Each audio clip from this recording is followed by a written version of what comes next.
Hello and welcome to another edition of the Mexican Soccer Show. I'm your host, Cesar Hernandez, and today we're going to discuss the return of Liga MX Femenil, Diego Lainez, the national team, and much, much more.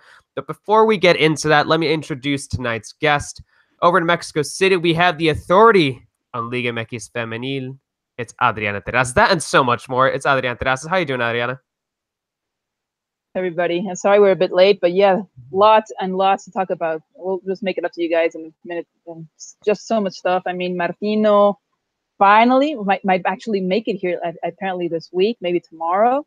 We've got Diego Lainez pushing the club to let him go. We have the games in 48 hours or something. Yeah, less than that actually. Yes, so much stuff to talk about. We thought it was going to be like, oh no, it's just the league starting. We'll just talk about the new players. Oh my God, there's so much stuff going on. So yeah, excited to be here. Yeah, it was kind of fun. I thought it was just going to be like earlier this week. He's like, maybe it'll just be Raul Jimenez. That's the only big thing to talk about. And then out of nowhere, of course, there's plenty to talk about. And over in Guadalajara, we have the central midfielder for Colorful Kit FC on FIFA Pro Clubs. It's Tom Marshall. Tom, how you doing? T-Bone over here. I'm bad hombre on Pro Clubs on FIFA. Bad hombre. Yeah. Still waiting for that game to start. Dude, we got to figure out there are rumors. They're very, very strong. I was going to send out a tweet that there was breaking news that there's strong rumors that we're going to have a friendly between Colorful Kit FC and Chilaquiles FC, but we'll figure it out one day. One day it'll happen. Probably they'll all be about 70 years old, but... All right, guys, well, let's kick things off with the big question of the night. And Tom, let's start with you. What are you most looking forward to in 2019 for Mexican soccer? Tata Martino and what he can do with the national team. You know, how he's going to play, what style they're going to play, which players he's going to pick. You know, how he's going to deal with the Europe-based players that are perhaps slightly older and, on the cusp of making the next World Cup or not. Seeing how he manages that, basically. I just think it's going to be absolutely fascinating. I think people who think that Martino is going to kind of cut out the likes of Chicharito, Layun, those kind of players, I just don't think it's going to happen because, from doing a bit of research on Martino, I just don't think it is going to happen. So, yeah, I'd say Martino, I think it's massive. I honestly think it's absolutely huge for the Mexican national team, and I think he's the right choice, and I can't wait to see him get started and the Gold Cup, and hopefully we get the final that we've not had in the last few editions against the United States, and Pulisic is there, and Lozano's there, and maybe even Lainez is there, and have a real important game between the CONCACAF's two biggest teams. Yeah, Chelsea's Pulisic. That's the first. Everyone's been talking about him today, and about how Trophies Lopez is better than him, and how Lozano is a legend in comparison to him. But anywho, I don't know. You believe that or not? Adriana, for you, what are you most looking forward to in 2019 in Mexican soccer? Well, despite how tired we all are with all the things going on around Martino and press conferences saying, yeah, he's coming, but we're not going to tell you when. I'm kind of excited, as Tom said, to see that generational change in Mexican soccer. I mean, this season for Liga MX, there's actually more minutes for the U20 rule, so we're going to see a lot more younger players. We're all obviously psyched to see what will happen with Lainez. We've got some like Marcel Ruiz. We've got Gonzalez, I think it is, at Monterrey. We've got all these like young players that are starting to break through in the league, and I'm kind of excited to follow them mostly. I'm not that I don't care about what the other guys are doing in Europe, but I'm kind of psyched to see what a new generation of Mexican players can do. Yeah, on Twitter, Pancho Villa's Army, they say La Copa Oro, period. So they're clearly keeping an eye on the Gold Cup. At Adrian SGK1 says, as an Atlanta United fan, Tata hopefully succeeding in getting us to the quinto partido. Over on YouTube, we've got Roger Chavez saying Tata. El Danman86 saying looking forward to the Tata announcement. MV23_ says Jimenez. And then we have someone just saying yes, they will. I don't know what they're talking about there. That's not the answer to the question. Carlos Navarro, who says Tata Martino getting things started, and he spelled getting wrong, so it kind of looks like get tong, and it looks a little bit weird. Okay, so let's. But for me, it's got to be the Gold Cup, right? I mean, for me, it's definitely the Gold Cup. I think that kind of goes hand in hand with the whole Tata Martino thing, but I mean, I guess my excitement for the Gold Cup really depends on the year, the tournament, or whether there's going to be another tournament happening at the same time. But I'm really interested to see what Martino deems to be Mexico's best players this summer. So I'm pretty psyched about that. No one's saying the CONCACAF Nations League. No, none for the Nations Oh, we League. just thought that everyone's gonna say that. So yeah, that's fine. none for the First thing Nations that came League. to our minds, right? We're just so psyched because the European version is also so nice. I mean, no. Actually, I like the European version, but I guess we're not here to talk about I it. don't like it. Yeah, I don't like it. All right, so let's move on. Let's kick things off with Liga MX. Believe it or not, the season is about to start in a couple days. It's kicking off this Friday. You know, nothing like Morelia versus the Luca to really get the party started, right? But Tom, thoughts on the new season? What are you most excited about? The new season, I'm excited about. Well, I think 3 teams: Cruz Azul, Monterrey, and Pachuca. You know, I think those 3 teams have really stepped it up in the transfer market. You know, obviously Orbelin Pineda coming into Cruz Azul, Jonathan Rodriguez as well. I think two great signings, and then Yotun, the Peruvian international. I don't know too much about him, but you know the other 2 I think are going to definitely strengthen the team and strengthen the depth of the squad. So yeah, I think Monterrey as well. I mean, Maximiliano Mesa. You know, for me, by far the signing of the transfer window. Really excited about what he can do. You know, he's an Argentine international in his prime. I mean, this is a top signing for the league. So yeah, and then the other one, Pachuca. Basically, they've renovated the whole attack, no? With Ismael Sosa, Davila, Edwin Cardona coming in, now Will Bustos as well. I mean, I think, and they've got a new goalkeeper because I think over the last few years, for me, goalkeeper's been a problem for Pachuca. So you know, I think they've. I don't know. I'm looking forward to Pachuca. It's almost like they were sick of kind of not making the playoffs because you know they've not made the playoffs for 2 years, but they've also been receiving this money. You know, they've sold Gutierrez, they've sold Chucky Lozano. You know, they've consistently sold the best players, and so it's now going to be interesting to see. It's almost like they're like, right, we've got to make the playoffs this time, and they've really invested. So, you know, I'm looking forward to them. And then the other one is Chivas. I mean, I just think it's almost a new team this now. And it's just going to be fascinating. I don't think the signings they brought in have necessarily been bad, but you know, so little time working with the players. You know, you sign a player like Alexis Vega, and you know, on paper, you know, he's a top prospect, but you know, you don't know how he's going to react to moving from Luca for big money to a team like Chivas. And you know, is he going to be the starter?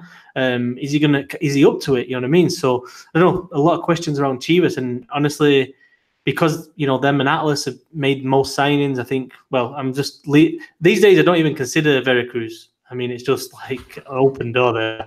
It's like you show up to the club, knock on the door, and ask if you can have a game. But yeah, no, Chivas are. You know, it's going to be exciting to see how they do, and I think there's pressure on Cardoso right from the word go. Mm-hmm. So I think they've got to start really strong. I think that Tom's talked about some of those big signings right there. Are there any other big signings that stood out to you that Tom hasn't brought up, or do you feel like he pretty much covered them? Because I feel like I think the only other ones that really stand to me is maybe, I don't know if Tom, you mentioned a long list of maybe bringing up Orbelin or Jonathan Rodriguez to Cruz Azul, but anything else that stood out to you, at least transfer-wise, Adriana? Well, it's kind of odd because, for example, Puebla announced some of the players, but these are players that we've known for a long time, like Jesus Zavala. So let's remember that this is a season that actually teams will face relegation, and it's this new relegation scenario where, in case they're the bottom of the relegation list, they have to pay 120 million pesos or something, so they don't face relegation. So it's the first time we're going to see this, and we obviously think Veracruz is going to be last, but apparently Fidel Curi doesn't worry about money, so he's going to pay that. And this is like the first season where we might see Liga MX try to make it to that 19-team league for next semester. So it's going to be kind of odd. I mean, you have Lobos Guap. I thought was going to sell Leonardo Ramos, who was their leading goal scorer last season with about 8 or 9 goals, which is not I mean, anyone would want him. He stayed, but still, we know the problem Lobos has had with keeping up with salaries and such. I'm kind of excited to see Ruben Sambuesa at León. Yeah, I think that's a positive change for León, seeing as though the team also had some trouble getting people to the stadium last season and the season before that. So I'm kind of excited to see what Ruben Sambuesa can bring in. And obviously they have a Cub Lion. I mean, how cool is that? They have a really that was definitely very, very cool to see. The lion that's named after, his name is Sambu, right? His name is Sambu, yeah. I was actually remembering, do you guys remember when Pumas had a Puma and they were actually like show him around, or I think it was actually a female. So they would show the Puma around the Estadio Olímpico Universitario. That was a long time ago. So I'm kind of expecting Leon to do that, like taking advantage that it's a cub and they might actually control the cub. Yeah, I was just thinking about that. I was like, I can't imagine what would go wrong with the Puma, like in the Estadio Olímpico Universitario, going around like at noon and just saying hello to people. So yeah, kind of odd that we're not talking about Tigres, and despite having most of the squad they had last season, except Juninho and Sosa, who left. And yeah, I mean, Necaxa is an odd scenario. I mean, they have some good players, but I actually remember Necaxa mostly because of the players they let go last year. Yeah. I mean, they let go Carlos Gonzalez, Michel Dominguez, Roberto Alvarado, Barovero. So I don't know. It's kind of like each team now has a kind of like a story. I mean, you have Oscar Pareja coming into the Xolos, and it's always good to see new coaches coming to the league. Rafa Marquez's second season with Atlas. Let's see how well he does. So yeah, lots of stories like behind teams, despite like what we're looking for, just to see who makes it to the liguilla and who faces relegation at the end of the semester. Yeah. Go on, Cesar. Sorry. I was gonna say, I wanted to bring up a specific team that stands out to me. Maybe it's a team that I've liked to watch them play like over the last few years. But is it safe to say Pachuca are now kind of a, I don't know, like a dark horse for the title? Because I really like those additions: Sosa, Victor Davila, Edwin Cardona. I was a big fan of Cardona. In fact, I feel like Cardona at his best could be one of the best players in Liga MX when he decided to really step up, because he was kind of hit and miss. But I feel like with those three in there, is it a little crazy to say that they could be a potential dark horse for the title, or is that a little bit of a stretch right there? No, I think that definitely you got to be in the conversation. I mean, I think Morera, the goalkeeper, who's coming in from Costa Rica, from Herediano. I mean, honestly, I don't know too much about him, but I think that's, obviously the names that stand out are Davila, Cardona, Sosa, and even Aris Hernandez, no? But the goalkeeping situation for me is, that has been a weak link, and Morera is going to be up against Conejo. So you got to hope that Conejo. You got to hope at not this point that competition at this point, maybe. I mean, if Morera can steps up and he's changing leagues as well. It's a lot more difficult playing in Mexico than in Costa Rica. I think in a lot of ways he could be the key signing for Pachuca. So yeah, but there's quite a few teams that I'm like undecided about, and I think we mentioned the Necaxa there. They brought a few players in as well. You've got Morelia as well without Valdez. I know at the end of last season he wasn't starting, and without Carlos Guzman as well. And I just wonder how's that going to affect Morelia? Because they've been in or close to the playoffs for the last couple of years now. And even Santos. I mean, losing Oswaldo Martinez, I think is a big blow, because I think he's a great player, even though he's getting on a little bit. And then losing Jonathan Rodriguez, who for me, I know Furt's got a lot of the headlines and stuff last season, but for me, Rodriguez and the way he stepped up when Giannini left, I felt that he was one of the absolute keys. So I think that was an absolutely great signing by Cruz Azul, by the way. Yeah. I mean, I thought it was a fantastic buy, considering the age. I think he's 25, 26 as well. So yeah, I mean, there's a few of them. Even Toluca. I mean, you look at the way they've lost Sambuesa and they've lost Vega, the starting striker, and you think, how's that? How's that's going to affect him? But then, Lionel Lopez is back, and we know that on his day, if he can sort himself out, he's a top midfielder. And then they've just bought Gigliotti, from Argentina, who's 12 goals in 15 games in the Superliga. I mean, 31 years old, just got a track record in Argentina. You expect to come in, and arguably, and people might not like this, but arguably you've got a better number 9 now than you did last season. And I'm not saying Vega can't become a very, very good player, but arguably you've got someone who's absolutely proven. Whereas Vega, you obviously, you kind of introducing him, he's learning his trade. So I don't know. I don't think Toluca are going to be that far off either. You know what I mean? I'd also say Querétaro as well. Sorry, yeah, just quickly. I was just going to say about Querétaro. Yeah, they lost Thiago Volpi. They sent him on loan because he wants to play in Brazil. He wants a national team call-up. And we still don't know what's going to happen with Camilo Zambeso. I think that would be a huge blow for Querétaro, just seeing as though how constant he's been for the team. So, yeah, Querétaro from being, Mier's well, yeah. So, I don't know, this team that actually made it to the Liguilla last season, I don't know if it actually came up stronger this season to try to make that again. I actually think it's going to be kind of weaker, seeing as though these are really key players for Rafa Puentes. So, let's see how Querétaro does. I mean, you could say that Querétaro kind of lost its spot as a Liguilla contender and just gave it into Pachuca just by seeing the signings for the season. Oh yeah, 100%. I mean, just not La Volpe, Volpe on his own. You know, he's been absolutely brilliant. I know he's capable of mistake as well, but he's been. I don't know how many points he would have earned Querétaro over the last couple of years, but I would suspect that it's not even points, Tom. It's a trophy too. Yeah. You know what I mean? It's you know. I don't know. I think they might struggle without Volpe, put it that way. Just Volpe. And then if Sandeso goes, then I don't know. I mean, they've got that kid, Ake Loba, no? Loba. I don't know too much about him, but it's interesting. Now they got a couple kids because now they brought in Daniel Lahoud, the other Lahoud, not the goalkeeper, the attacking player. So they've got him, they got Marcel Ruiz, they got other guys. So I feel like now they're surprisingly a team that kind of like when I look at them, I just look at young, like some exciting young Mexican talent, which is not something I would traditionally associate with Querétaro in recent years. But it's interesting to maybe you'll have like a few more young players stepping up right there for Querétaro. Yeah, no, I'm excited to see him because of that. You know what I mean? There's certain other teams that you look down and you look at the signings they've done, like Atlas, for example. I don't know. I just can't. It's just complete change again. I'm not sure. It just seems like they're just coming from all over the place. The signing, Veracruz we've talked about are just. I mean, Veracruz is being Veracruz. They're like, oh yeah, we're just gonna sign up like an entire new team. I don't honestly. They have like 20-something foreigners, I guess. It's just crazy. Honestly, I don't recognize some of those players that they signed for Veracruz, and I was like, I'm not going to do the research. I'm not going to do the research to find out who these guys are. You know, one thing we haven't brought up yet, I know it's because they haven't been very busy in the transfer window. It's America. I mean, the only real thing that stands out is that Joe Corona is now back with Tijuana, but should America fans be a little worried that they didn't really make any new signings? And maybe if Lainez is going to be leaving? I think they're more concerned to see if Cecilio Dominguez is going to stay in the team for next season or not. Yeah, I guess it all I mean, they have until January 31st to sign international players. You had Pedro Arce leave, Joe Corona, and Insaurralde, who was on loan, I believe.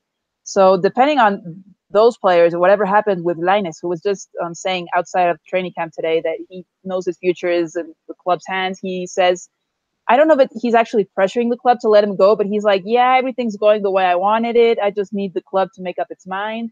I'm so eager, and I'm just thankful for all the fans. It was kind of like a goodbye, but I have no idea if it's because Miguel Herrera has said on more than one occasion that it's just too soon to let him go. I mean, he's 18 years old. He could easily play here for another year and then go to whatever league he wants.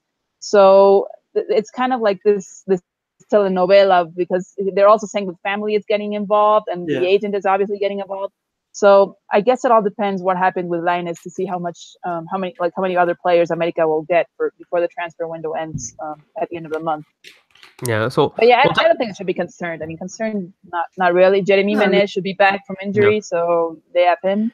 Yeah, Menez is massive as well. And I think with Lainez, if you look at it, it's not like he made the difference last season.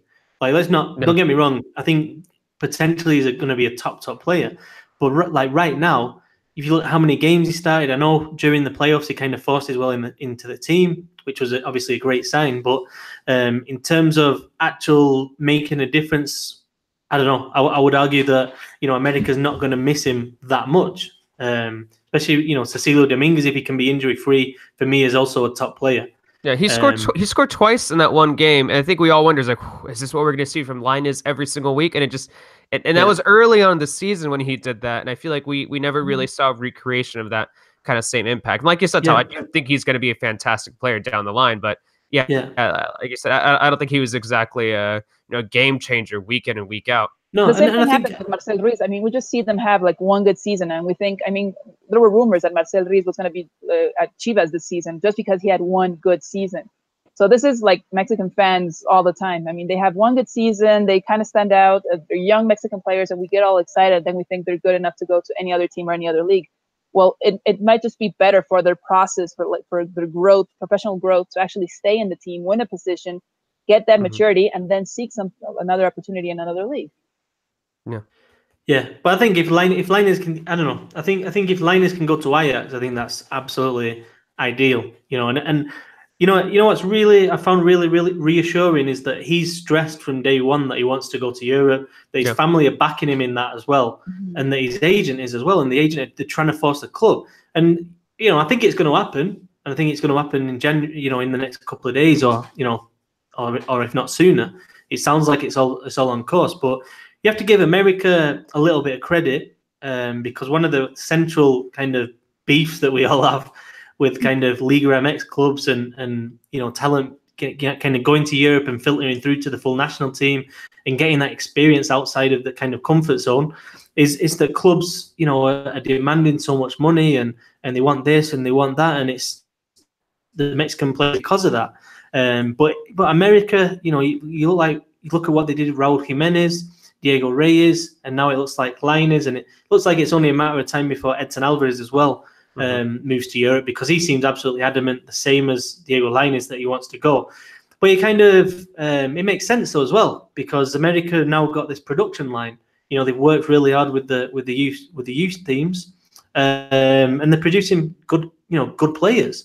And when you sell those players, then it means you can go back into the market, or it opens another spot for a young player. But you know, it means you can go back into the market and sign another player. And you're not, you know, I just think the America kind of model right now is pretty intelligent. You know what I mean? They're doing a lot of things right in terms of the recruitment. And I think they're also going to sign a striker. You know, I think that this window they're going to go out, and obviously if they sell Lainez, they'll have some more money as well. And I think they go out and find a striker. I don't think Roger Martinez is quite, you know, satisfied people within the club, the fans, and then obviously Oribe Peralta's getting on, and Henry Martin. I don't know. He just doesn't seem to be at that level that the number 9 that is a Club America number 9 and a regular starter, if you know what I mean. So we'll see how that plays out as well. But I think they're going to buy a number 9, and I think they'll replace Lainez as well if he should leave. So yeah, we'll see how it pans out. But I don't know. I think gone are the days of America, you know, going overboard and signing these, you know, big, massive name players. And I think they're signing really intelligent players like, you know, Marchesín from Santos, you know, Guido Rodriguez from T1. Like, they're very, very bright in how they go about the recruitment. I think Guido Rodriguez, I think he was recognized as being the Liga MX Player of the Year, at least according to Liga MX, or Liga MX Player of the Season, not year. Yeah, the season right there. So, all right, so let's switch gears. Let's from going to just talk about the transfers to just looking at the actual title winner. And I'm going to put you guys on the spot. Who do you see when actually, you know what? Who are going to be the final 2 teams in the playoffs, and who's going to win the championship? Adriana, I'm going to put you on the spot. I'm going to say Cruz Azul Pachuca. Oh, that's mine too. Oh, okay, so who's going to win? Oh, God, I just want Cruz Azul to finally win. I've told it so many times. I want to be able to ride in for the first time in my professional career, current league champion Cruz Azul. I've never been able to ride that. And are we just saying that too? Because we would get all get so many article views. We'd all get so many clicks on our articles. And be like, I actually believe in the project more. Like, I'm not a Cruz Azul fan, but I really do like. I mean, Pedro Caixinha, for the second time, he came out just a couple of days ago and had this press conference that seemed more like a university, like classroom kind of thing going on. He just came out and said, "This is how we're going to play. These are each player per position. This is what we're trying to inspire ourselves for this season." I like the project. I like when clubs take the project so seriously that they do the things like Cruz Azul is doing now. I mean, they have all their players ready for the season. They didn't ask the league to postpone their first week game like America did. They're like, we have to be ready because that's the way it has to be. Despite losing the championship, we're going to go for the Copa again. We're going to go for the league again. I really like the signings. I think they're doing well. Let's remember they were U15 champions last season, and Cruz Azul is not a team that does well with the youth teams. I mean, it's just a club that has kind of forgotten that part of itself. So I do like the idea of a club having all that structure behind it. that's why I'd like to see Cruz Azul win, because I want to see a club that invests in all those things and actually gets a good result out of it. Yeah, even though they lost the final, they're somehow the team that is looking the most powerful heading into the season for me. So yeah, I think I 100% agree with you. I think it's be Cruz Azul, Pachuca in that final, and I think Cruz Azul finally wins that championship. For you, Tom, what are you thinking? I'm going to go repeat Cruz Azul America, Ooh. and no. America win it again. Oh no! but on a serious note, I think those two are right up there, and I think Tigres and Monterrey are the top four. I think Pachuca just behind them this season. That's how I kind of see and Toluca as well. I always forget about Toluca and Santos. I think those would be the top seven, and then I don't know the eighth one, but yeah, but the interesting thing about that prediction for me, because I always put Tigres as my prediction. Mm-hmm. You know what I mean? And I think it's not the fact that they haven't signed any players, but I don't know. I saw things last season that didn't really like. They lost themselves, right? Yeah. It wasn't the Tigres thing. Like, it's kind of like they ran out of gas. Well, 2018 marked it was just quarterfinals of the CCL, quarterfinals of Apertura, quarterfinals of they won the Campeones Cup. Is that really anything? That's how we say here in Mexico, the chocolate. It's like an extra thing to have. It doesn't really account for anything. But yeah, just 2018. It was just quarterfinals, everything. It was, quarterfinals. Yeah. But I mean, it feels to me like obviously they're a top team, and that's why I've got in my top four. But they feel a bit stale. Mm-hmm. It feels like other teams have kind of worked them out as well. It feels like even internally, I don't know if that kind of that same drive is there at Tigres right now. Mm-hmm. I think it's a big year for the club, because obviously this is the team of the decade. That's how it's being built. But I think they really need another trophy in 2019. They need a league title, and preferably they need a Champions League. I mean, I think that's what the club is absolutely desperate for.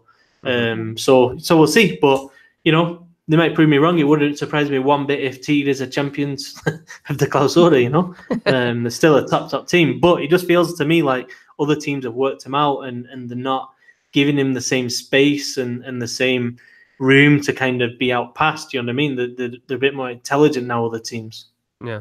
All right, so let's switch gears now to Liga MX Femenil. So that's also starting this week. And Adriana, you always do a good job keeping an eye on Liga MX Femenil. You told us the rest of the Our Football podcast. That's you, Cari Torres, and also Amy Lopez, also all friends of the show who've been on many episodes of the Mexican Soccer Show as well. You guys all do a great job of keeping us updated on women's soccer in Mexico. But I mean, for those Mexican soccer fans, whether they be fans who've been keeping an eye on women's soccer, or maybe some new fans, what should you be keeping an eye on in the 2019 Clausura with Liga MX Femenil? Well, definitely Tigres is the strongest contender again. I mean, I think they'll be the strongest contender eternally. It's a team that made it to the final. They just added Natalia Gomez Junco from Spain. She was playing in Malaga. It's not the first time they bring a European player. It's actually the fourth player they bring from Europe. Oh, wow. They have Nayeli Rangel, who came in for the first season. They have Cristina Ferral, who came in from Olympique Marseille last season. Greta Espinosa, who played with Charlín Corral at Levante. And now they have Natalia Gomez Junco come in also from Spain. So a really strong team. They also brought in Liliana Rodriguez, who was the leading goal scorer from Toluca.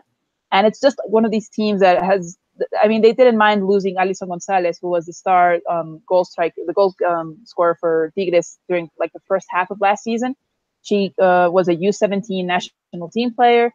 She scored, I think it was 7 goals in the first 7 weeks of the tournament. And she went to Atlas, which will also be kind of interesting to see how she does this tournament. But definitely keep an eye on Tigres. I mean, they're the strongest team by far. America let go of it was about 7 players, despite being league champions. So that will be interesting to see. They brought in a really rare combination of players. They brought in Viviana Mitchell, who is Mexican-born, but was playing in the U.S. at the University of Tennessee, I think, Tennessee Tech. So it's going to be interesting to see the first player that actually has that combination of being Mexican-born, but starting to play in the U.S. Because obviously we know that they're keeping the Mexican-American rule, which avoids any player with dual citizenship. So it's going to be interesting. And it's also kind of a rough year for women's soccer, because We didn't make it to the World Cup. We didn't make it to the Pan American Games either.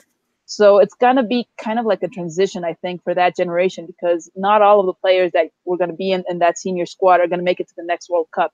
So I hope that whenever they get any games, and we know they're playing the U.S. in May, we start to see a little bit more of these Liga MX Femenil players start to make it to the senior team and start to feed that team as well with the U20 national team as well. Yeah. I mean, the press conference at the end of the year, I asked about. I mean, I think it's really important that obviously Mexico aren't going to be in the World Cup, but don't know, like, are they sticking with the head coach? I mean, that failed to make it to the World Cup. I mean, I mean, Medina. No, I mean, stuff like this. They really need to sort that side of out, because with Liga MX Femenil, so many good things are happening. Not just when we all tweet about the attendances for the final, but week in, week out. There's much more than the attendance numbers too. Even though we all tweet those out, but there's much more than just the attendance. I mean, week in, week out, the fact that these girls are playing is it just boosts the national team so much. But I feel like the national team isn't necessarily ready, because I don't know on the coaching side, I don't know how you can play like they did at the qualifiers and keep your job, to be honest. But also, I think, like I said, I asked at the press conference, the last one of the year at the federation, if there's going to be a separate department for women's national teams, which I think is absolutely vital. If they're going to take the women's national team and the youth national team really seriously, then I think it's important that they have some specialized people in charge who can deal with the women's game, because it is vastly different. The way you scout players, this kind of weird mix that the Mexican national teams have as well, with the way that you can, a lot of the girls come from the United States, a lot of them now are in Europe. Now you've got Liga MX Femenil. You got to be on the ball with all those kind of things. So I'm looking forward to it though. The upcoming season. The other fascinating thing, just building on from what Adriana was saying, is you look at these girls now coming back from Europe to play for Tigres, and I don't know, it shows something, and it shows something about the potential of the league as well, because you can understand if a player has family issues and they want to be closer to home, like I think Cristina Ferral, that was the case, coming back to Mexico, but I don't think all of them have that same story. So you have to think that they think their prospects are better playing in Mexico, and perhaps even financially better playing in Mexico than they would be playing in Spain, which tells you something about that. If all the clubs in Liga MX had the spending power of Tigres on the women's side, and then bit by bit you kind of open it up, US-born Mexican nationals, which I think is an obvious next step. But then even an international spot, one or two international spots per club, and then all of a sudden you're thinking, okay, but obviously it's like anything, it's just the money being there, and Tigres has spent a lot of money and on the women's team. They've not lost a game since April. I mean, they were the best team by far last season. They just couldn't get over the line against America. I don't know. I think Tigres are paving the way in a lot of regards in terms of what they've done with that women's team and the way they attract public as well. But yeah, we'll see. I mean, obviously you'd have to back them. I don't know how they're all going to fit into the team, but you'd have to back Tigres to be champions. Yeah, and even though Mexico didn't qualify for the Women's World Cup, I think with more of a focus on women's soccer this year, hopefully Liga MX Femenil gets more recognition as well. Due to I've already seen plenty of Twitter posts recently about people hyping up the Women's World Cup and focusing on women's soccer. So hopefully a little bit of that will help Liga MX Femenil. And like Tom said too, I think it's much more than just the attendance numbers. I mean, you saw the impact that some of those girls who are involved in Liga MX Femenil had at the U17 Women's World Cup too, and just making that run to the final. So hopefully we'll be seeing more of that. I just wish the games weren't on Mondays. Can't we? Let's reschedule. Like I was looking at the schedule. It feels like 50 to 60 to 7% of these games are on Mondays. I just wish that. I mean, can't you have them before the men's matches, after the men's matches? Give them a 2-for-1 deal. I don't know. They did that once for a Xolos game, and it was fantastic. They actually started off that way in Tigres and Monterrey, and I think they did pretty well. I mean, people actually stayed for the next game, and it was kind of exciting. And after seeing, like Gignac and Valencia and everything, you would stay to see Tigres women's team play. Not sure why they didn't continue that way, but I think if they're staying on Mondays, they're actually seeing a good response, which is good for them, not too good for us. But yeah, so it's I mean, slight changes. I mean, I was kind of psyched today because Cruz Azul, for the first time since the league started, it's getting a uniform with the same sponsor as the men. That hadn't happened. It was the only team that had that situation, which is kind of odd, but it's those tiny steps that kind of make us think it's going in the good direction. I mean, Yeah, hopefully we'll see a little bit more competition by some of the teams. I mean, Veracruz, Santos, León, Cruz Azul are those teams that really haven't been that competitive. So hopefully it'll start to be a bit more, not just have the Tigres, the Americas, the Chivas stand out all the time. Yeah, I mean, just quickly, I think it's important. I mean, there's been stories out about Chivas and some of the players they were going to be cut right on the eve of the season, and then they're going to have the scholarships taken away, and then obviously the club came out and said no. But I mean, they were going to do it. It's just the fact that it became public that they stopped. Yeah, exactly.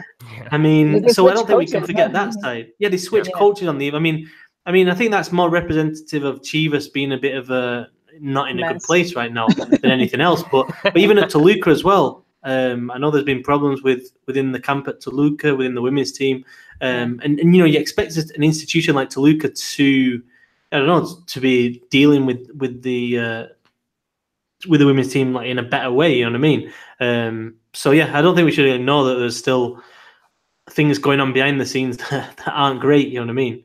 Yeah. All right, let's switch gears now. Let's move over to Europe, and let's. I mean, earlier we were talking about Diego Lainez potentially moving to Europe, but if we're talking about European transfers, we have to talk about Chicharito. What's going to be happening with him? I feel like every day now I'm seeing a different team being involved with him. I mean, basically all these teams I feel like I've seen from Spain. I feel like all the latest rumors say Valencia, Real Betis, Sevilla. Tom, I mean, your thoughts on this situation? Have you seen any other teams? Do you think it's going to happen? It's just it's a little unfortunate to see after that first half of the season with West Ham. Yeah, I mean, I think it's one of those things. I mean, it's been reported that he's been left out and stuff, but you know, I think he's injured. You know what I mean? I think that's why he's not played over Christmas. Yeah. So obviously that kind of fuels the rumors as well. But I think it's possible. I think it's a possibility because I don't think he's kind of inked in as the starting striker. You know, I think Arnautovic has proven himself that when he's fit, he's the starting striker. And then Andy Carroll's come back now, and for some reason, people love Andy Carroll. Big Andy Carroll. Big Andy Carroll. But yeah, I mean, I think he also gets paid a lot of money. So I think if the opportunity comes up for West Ham to kind of get rid of those wages or reduce those wages somehow, then I think they would take it. The problem that the club has, though, is that Chicharito's the wrong side of 30 now. That the fact they signed him on a free transfer obviously means that your wages go up. So it's going to be difficult for a team like Valencia or any of the Spanish teams outside, the top three to afford Chicharito's wages. So then it goes back to West Ham, and it's like, are you going to pay some of the wages so that you can reduce it a little bit? So I'd say it's a possibility. I mean, we know that Chicharito's got this, does move around. I'm sure that if the opportunity to move to a good team in Spain where he's definitely going to start, I'm pretty sure he'd take it because why wouldn't you? Because there's no guarantee at West Ham that you're going to be starting the second half of the season. But yeah, it's going to be interesting to see how kind of Chicharito's career, develops over the next couple of years, and if he's going to bounce around Europe a bit more, is he going to go somewhere else, stay at West Ham, MLS? I can't see him coming back to Liga MX, but it's going to be interesting to see what he does. Yeah, Adrian, your thoughts on Chicharito? Because it's interesting, just while Raul Jimenez seems to be doing like better and better, Chicharito just seems to be struggling. I know, like Tom said, he did have that injury issue. I mean, the injury, I think, is more of a sickness earlier in 2018, but it seems like it's just things just haven't gone according to plan in West Ham. Yeah, I agree with Tom. I think that regarding Chicharito's case, he just doesn't seem to be in plans for the team.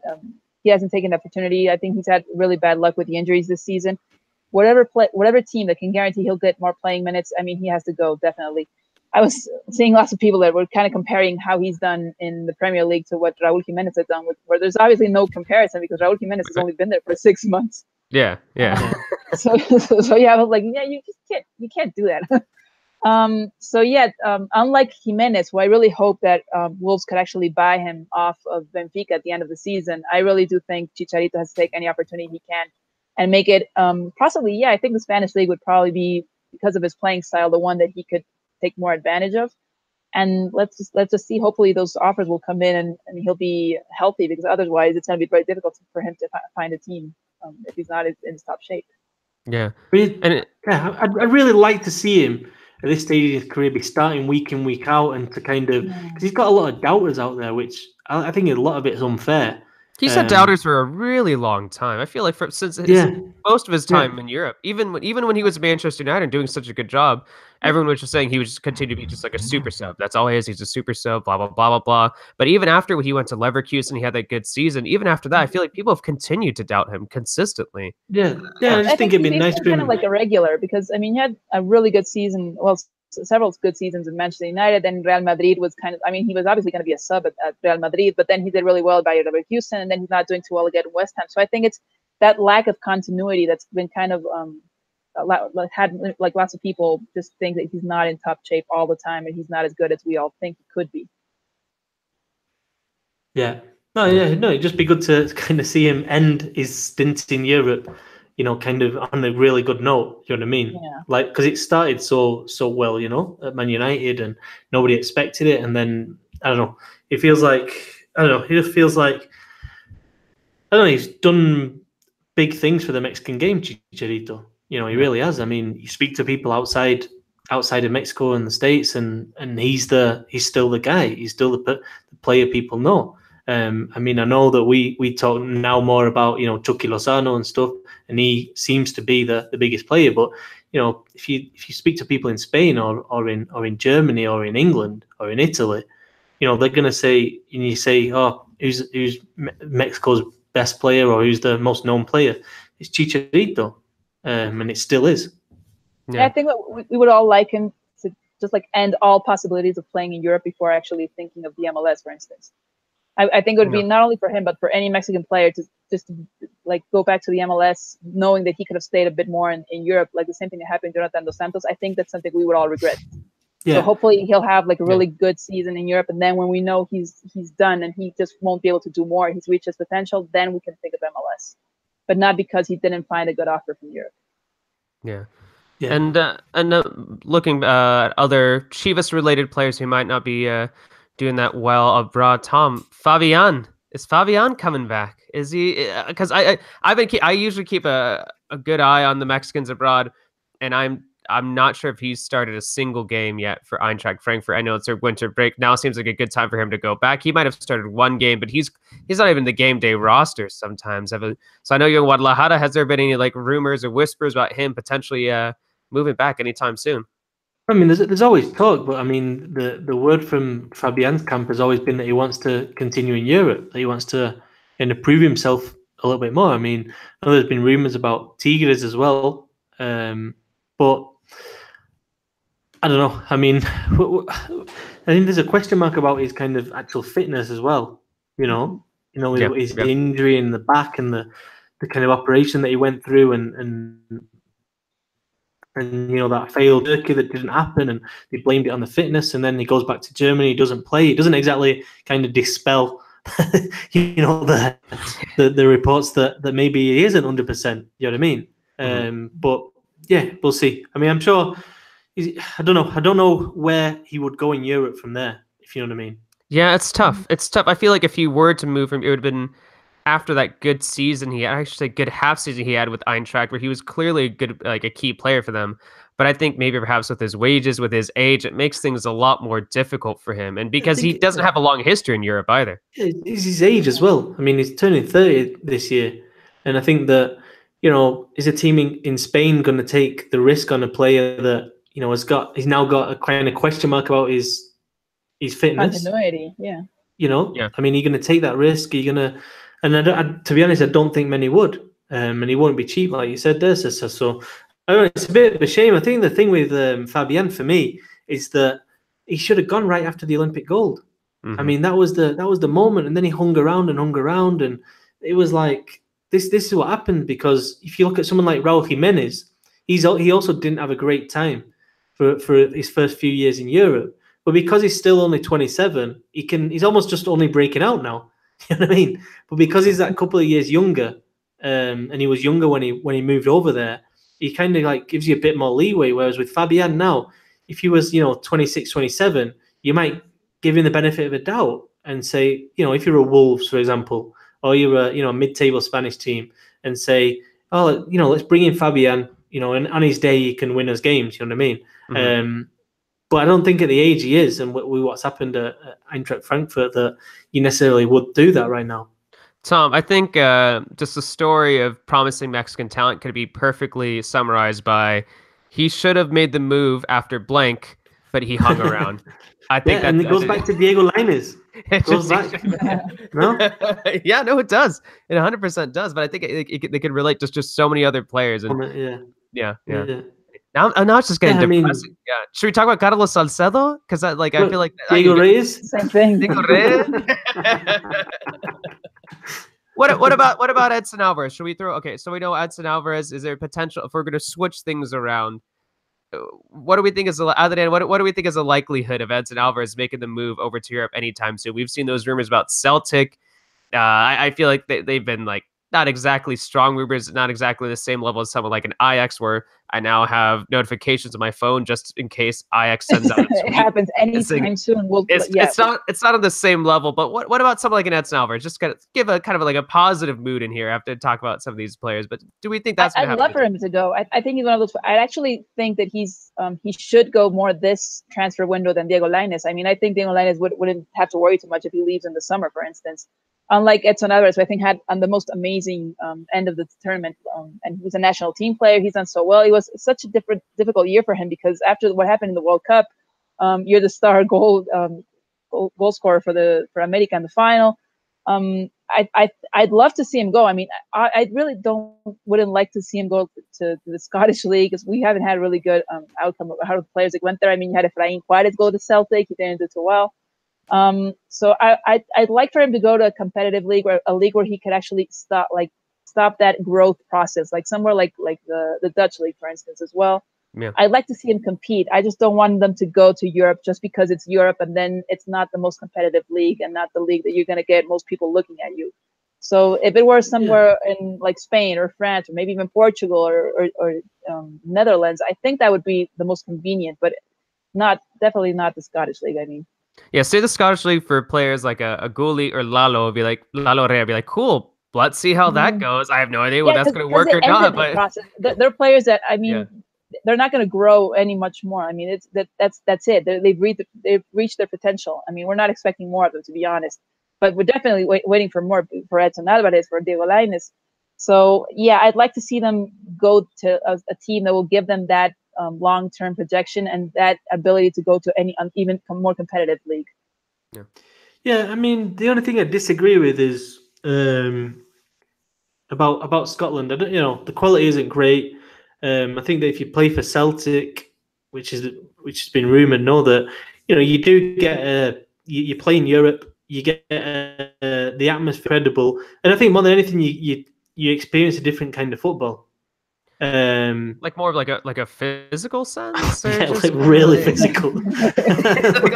like what are you talking about? Like really physical, and it does kind of prepare you for a more physical league. So from there, I think it's a lot easier to get, for example, to the Premier League. I don't know, Tom. I don't think a Premier League team.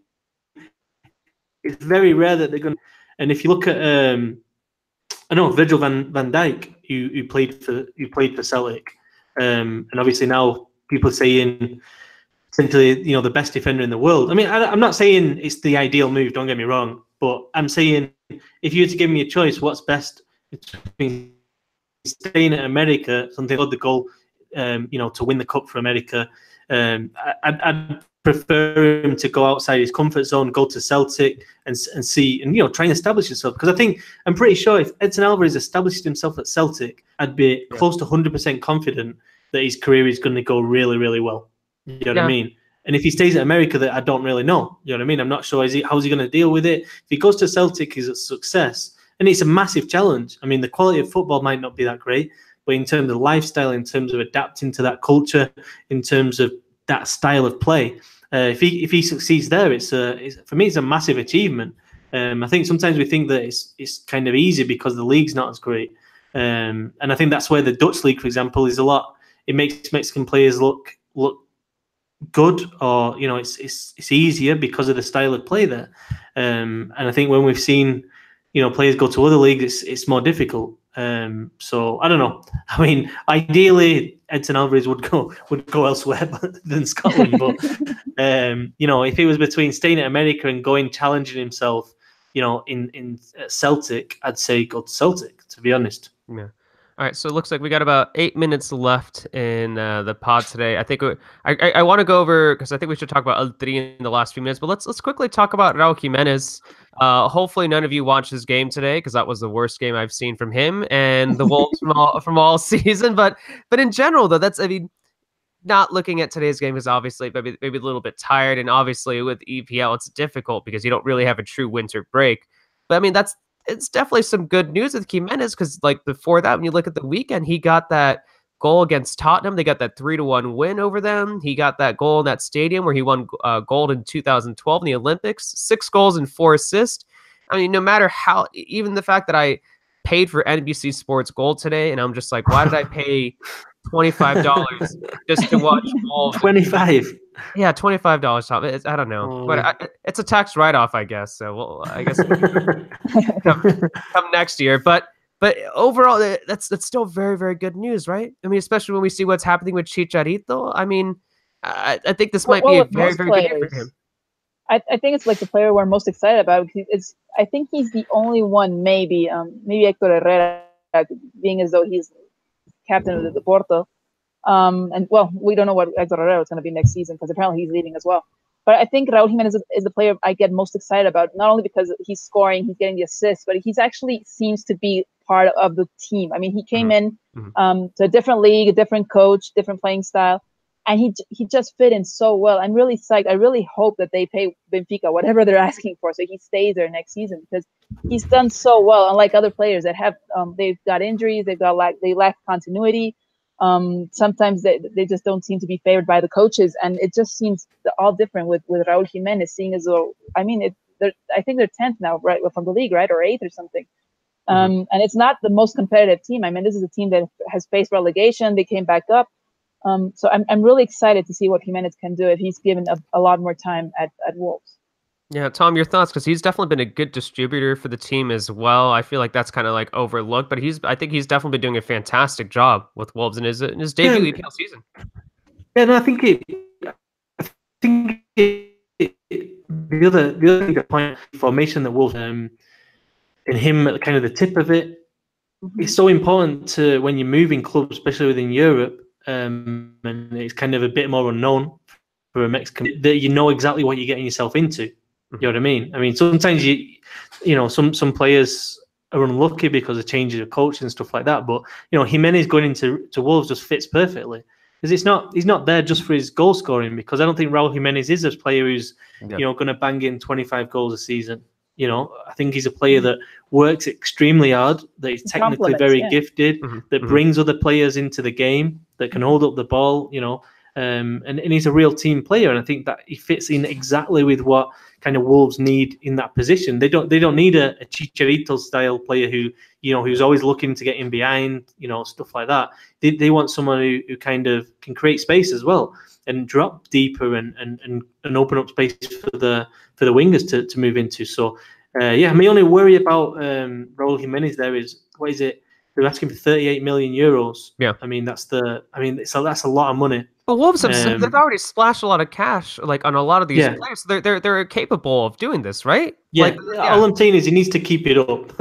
You know what I mean? Because before that decision's made, because they'll look at it and they'll look at his age, 27, 28, and they'll be thinking, can we get a 24-year-old in for half the price? And there will be decisions to make. If it was 10 million, 50 million, even 20 million, it'd be, there you go, there's your money. But 38 million euros is a lot of money. Let's not. It would be the record by far, no, for a Mexican player. Yeah.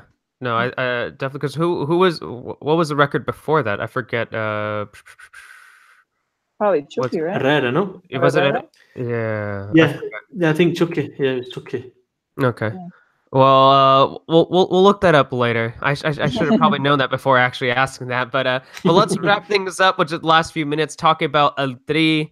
It's officially announced that Paraguay is going to be taking on Mexico in a friendly at Levi's Stadium March 26th. We're going to have the return of Juan Carlos Osorio, but on the other side of the sideline. Adriana, your thoughts on not only just El Tri heading into 2018, but just Mexico going up against, I should say not even Mexico, but Martino going up against Osorio. Don't you just love it when you find out more from your team by like from other teams and other federations? Oh yeah, thank you, Paraguay. Thank you, Paraguay. Yeah. Yeah. It's just so crazy that we already have a calendar and we don't even have a coach yet. Apparently there's rumors that Martino might arrive to Mexico tomorrow, which I hope he does, because I'm kind of sick of all like all the secrecy and everything. Just people. We all know it's a secret. Yeah, just announce it. It's the worst kept secret in Mexican football history. It's like The Office with Jim and Pam. We know you're dating. Just admit it. Just admit you guys are dating. There you go. Yeah, Tom, have you seen The Office? You educate yourself. In the UK one. No, yeah. dude, no. Don't be a Euro snob. The American one's better. You guys know where the Paraguay match is going to be played? The same place as the 7-0. So Osorio is going to make it back to that infamous stadium now. Yeah. So yeah, it's going to be crazy just to see Martino play against Paraguay, and then Osorio play against Mexico. Hopefully we'll get an announcement from the coach. I'm guessing if Martino's rumored to be here this week, we'll probably get an announcement next week, and that'll give him at least 3 or 4 jornadas to look at some players and start looking up for those match first call-ups. But yeah, I'm kind of sick of all the secrecy. I just wanted to start working and be at the stadiums, look at the players, try to follow them up, get to know them a little bit better, and just have like a program. I'm not worried as much of what the senior team will do, but we also have to start thinking of this entire program looking into 2022, looking into 2026. And that's what I'm more worried about. I think I don't really worry about the senior squad right now, but what he'll bring in for the other generations as well. I know, Tom, it just seems like, just like Adriana, I told her we only have a couple minutes left and just to talk about Mexico in 2019, but we just have a short amount of time to talk about. But what else comes to mind for you, whether it be again for Tata or going up against Osorio, just looking ahead for El Tri the new year?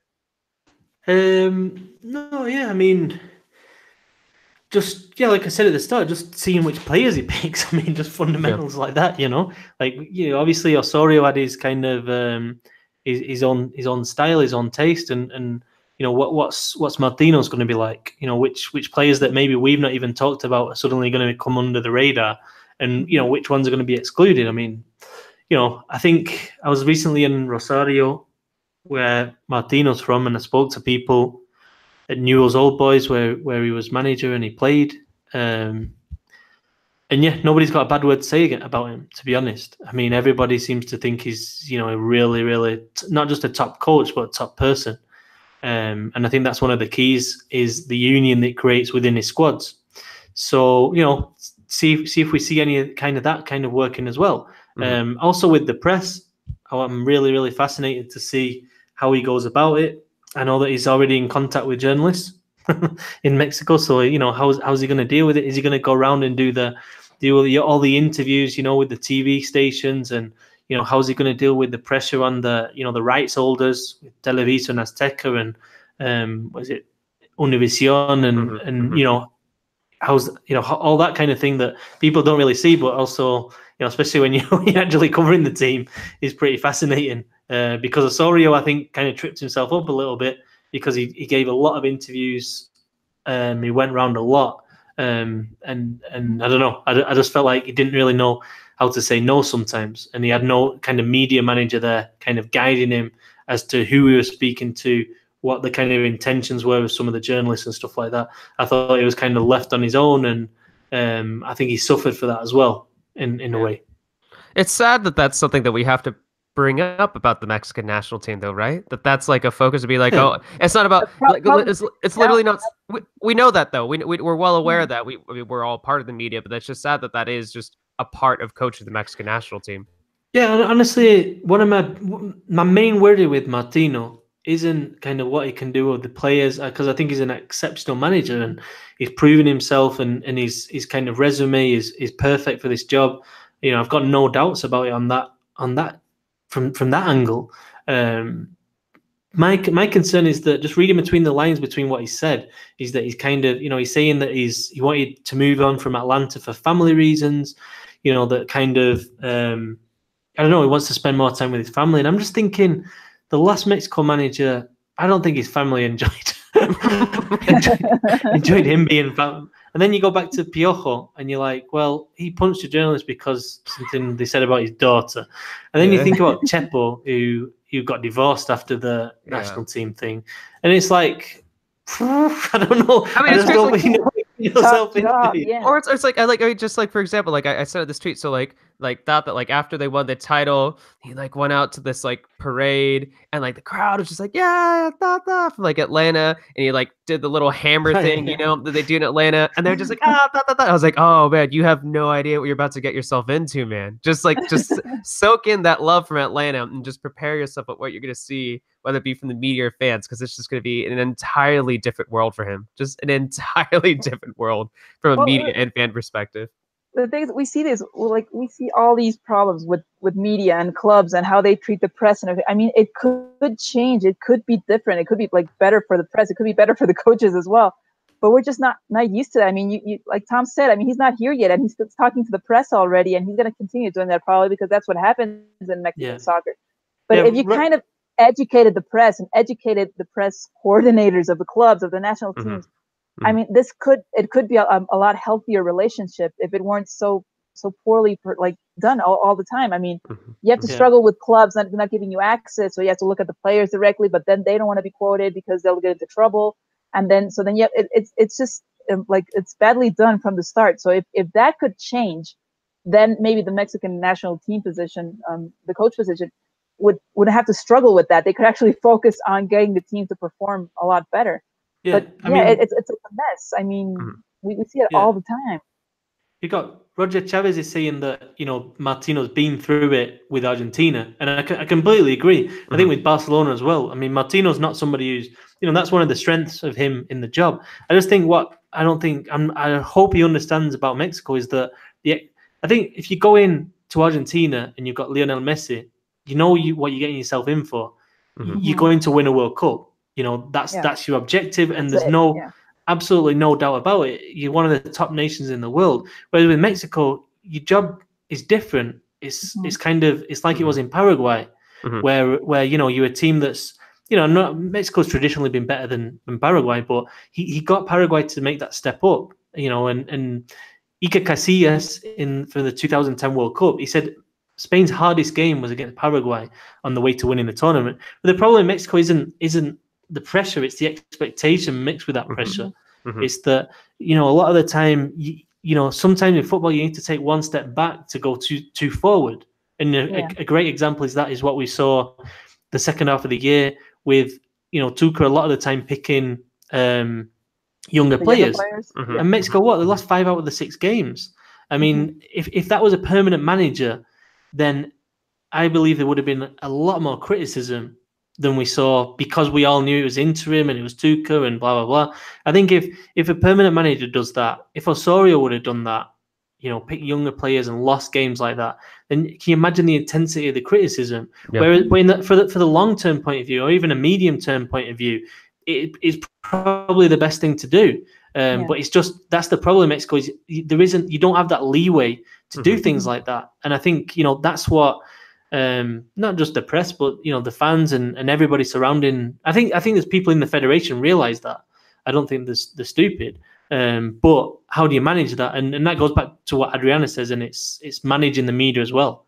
And it's just really, really badly done in Mexico. And especially in the CONCACAF region, they expect you to be impeccable. They expect you to be perfect in Gold Cup. They expect you to be perfect in the CONCACAF Nations League, in the upcoming CONCACAF Nations League. And the difficult thing, too, is just that you're going to go up against opposition, which would be more than happy to sit back and just park the bus and just make things extremely difficult defensively. So, yeah. So anyhow, Yeah. hopefully for the first pod of 2019, this makes everyone feel really positive and happy about Mexico going forward. But But Happy New Year, everybody. happy New Year right here. But it's almost 8:30 over here on the West Coast in California. Let's wrap things up. Let's close things out. We'll have Adriana close things out. Adriana, whether it be on a positive note, on a negative. Can I say one thing first? No, you can't, Tom. No, I'm just kidding. Go for it. Please, please. Yeah, go for it. Tom. No, but I know you said a few depressing things, but what I would say is that over the next week, if we get Diego Lainez confirmed to Ajax and Tata Martino as the national team coach, I mean that is a pretty amazing start to 2019. Yeah. No, agreed. That would and that would just completely change the narrative around 100%. And I would definitely love to see that. Keep my fingers crossed, and hopefully, as I mentioned, I'm going to get that notification on my phone soon from Ajax. We're all going to jump so high if that happens. All right, Adriana, we already got some much needed positivity from Tom right there, because we've been negative for God knows how long. But from you, Adriana, whether it be in a positive or negative note, a neutral note, it's got to be a positive note. It's only been 3 weeks, I think, since the last Liga MX tournament ended, but we're all psyched to see it start again. Let's see lots of young new players, see the VAR start up since week 1. So yeah, let's just keep it positive. Hope to see lots of really good stories, lots of good players, lots of new players as well. And obviously just keep on following the podcast so you can follow up with all these stories. And yeah, hopefully we'll have lots to talk about here at the Mexican Soccer Show. And that's as positive as we can be. Love it. All right. Thanks again, everyone. Have a good night.